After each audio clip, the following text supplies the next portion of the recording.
hayo yote 9 la 10, hata katika starehe za mke na mume mtume hakubakisha kitu,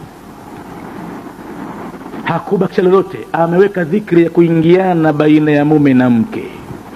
Kafundisha mtume, anasema atakayesema wakati wa tendo la ndoa dhikri hii, basi yule mtoto akiakaandikiwa riziki ipatikane, shetani hawezi tena kumgusa huyo.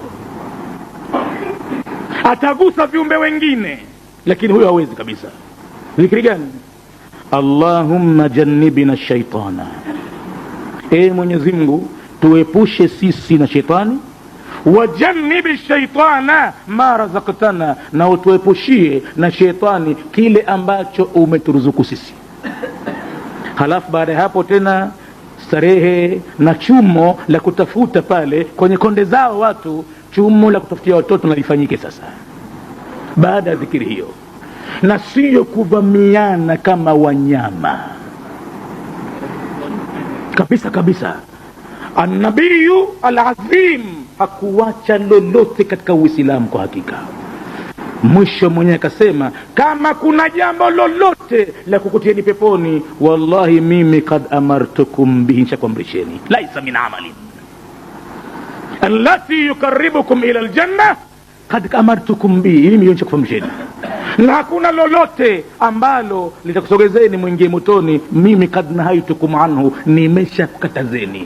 Naondoka na kwenda zangu mbele ya Mola wangu, asije katokezea Muislamu yote ananambia nimemkhini pahala, hata atumie akili yake kutaka kujifanyia jambo ambalo mimi simo, atajuta. Sheti apite katika nyuma yangu. Na Mwenyezi Mungu anasema kuhusu mtume wake huyo, lau salaku ilayya kulla tariqin, laiti viumbe wangeshika njia kuja kwangu mimi, njia yoyote ile, wastaftahu alayya kulla babin, na kisha kapiga hodi kwenye mlango wote ule ili nifungulie mimi Mola wao, ma fatahtu lahum, sifunguli ile jambo wasahau, ma fatahtu lahum, siwafunguli hatta ya'tu khalfaka ya habibi ya Muhammad, mpaka wataposerenda wakasalimu amri, wakaja wakabaki nyuma yako, ikawa uko mbele wanafuata unyayo wako, ama hapo nitawafungulia, lakini hivi hapana siwafungulia. Kwa hivyo mtume Mwenyezi Mungu amekuja na kitu kilichokamilika. Enyi ndugu Waislamu, na zitumike ndimi zetu kwa vizuri sana. Mwenyezi Mungu anaahidi, kuna mambo yote yameharibika mengi hivyo. Laiti kama utafanywa ulingani huu, laiti kama atatangaziwa Mwenyezi Mungu mambo yake haya ipasavyo, kila mmoja akawatumia ulimi vile Mwenyezi Mungu alivyotaka, utaona katika majumba mmetengenea, katika mitaa mmekaa vizuri, katika mabarabara vile vile maovu hayapo, kwa sababu kila mmoja anautumia ulimi wake ipasavyo. Lakini matokeo yake wakati mwingine hukaa barazani mtu akatoka nakotoka na buni, leo nikachekeshe kwa jambo gani pale pahala. Katika kuchekesha kwake anapanga uongo gani akauzue. Katika uongo ule pengine ni kuwaseresha watu kwa kumtajia mtu uovu wake, ubaya wake alionao. Mambo yameharibika sana katika jamii kwa njia kama hiyo. Na Uislamu umekubali mpaka mtu woga wake mtume kakubali kwamba anabaki mu'min bado. Alipoulizwa ayakunu almu'minu jabana ya Rasulullah, anaweza kuwa mwenye kuamini akawa ni moga? Mtume akajibu naam, yakunu almu'minu jabanan, anaweza kabaki na imani yake hali ya kuwa ni moga. Ingawa woga si jambo jema, hautakiwi, lakini bado mtu anaweza kuwa ni moga na akawa na imani. Lakini alipoulizwa ayakunu almu'minu kadhaban, anaweza kuwa muumini muongo, hapa mtume alisema hapana, na alikuwa kaegemea pahala alijiweka sawa, akasema la yakunu almu'minu kadhaban, hawezi kuwa mwenye kuamini ni muongo. Ala wa shahadatu zur. Hapo mtume kawa anaendelea, tambueni shahada ya uongo, ala wa shahadatu zur. Mtume anarejea maneno haya mpaka wale masahaba na muulizaji wanasema ya laiti tusingemuuliza swala hili. Hanyamazi mtume tena, anasema kama kwamba akili imeondoka, ala wa shahadatu zur, ala wa shahadatu zur. Anasema hivyo mpaka tukatamani pale laiti tusingemuuliza kitu kama kile. Ina maana mpaka imani ya mtu inafutwa kwa sababu ya uongo. Uongo ni katika akbar kabair. Ulimi wako unapotupia kimakosa kuutumia, basi unajua unajiangamiza sasa. Hata kama kuna amali gani, kama unamsengenya mtu kwa jambo baya, unamzulia mtu uongo, kwa hakika linavuruga jabali la amali njema. Hata kama ni amali ya miaka 100 inaharibika yote. Ayuha al-ikhwatu al-amajid, enyi ndugu watukufu, a'udu bihadharatikum min hunaka.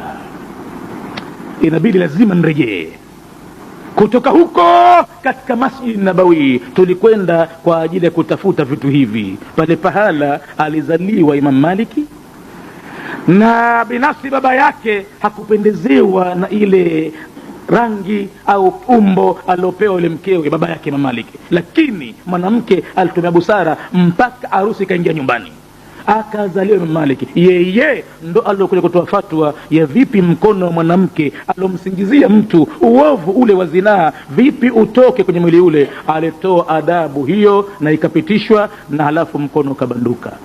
Audu min hunaka ila huna, narejea hapa tulipo. Wama adraka ma huna, ni kitu gani kimekujulisha Muislamu hapa umebahatika umekaa wapi? Huna madrasatu Muhammadin, hichi ni chuo kilichoasisiwa na mwenyewe Muhammadi sallallahu alayhi wasallam.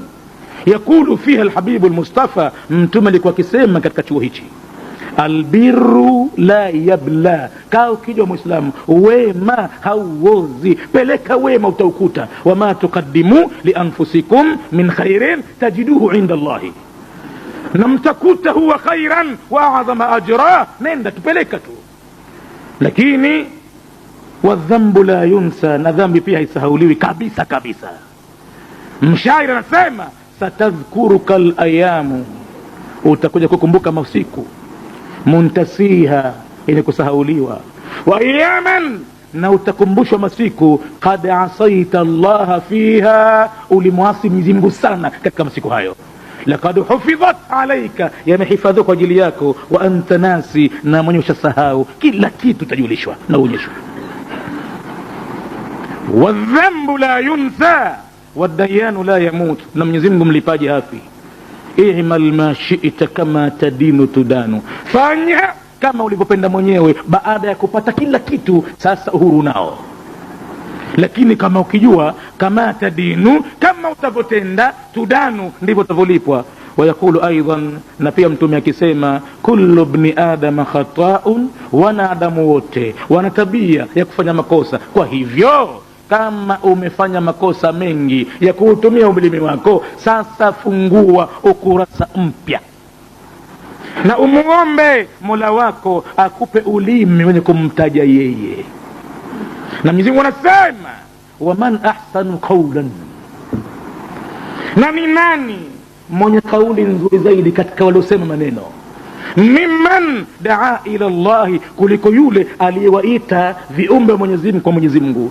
Basi tumia ulimi wako kuwaita watu kwa Mwenyezi Mungu.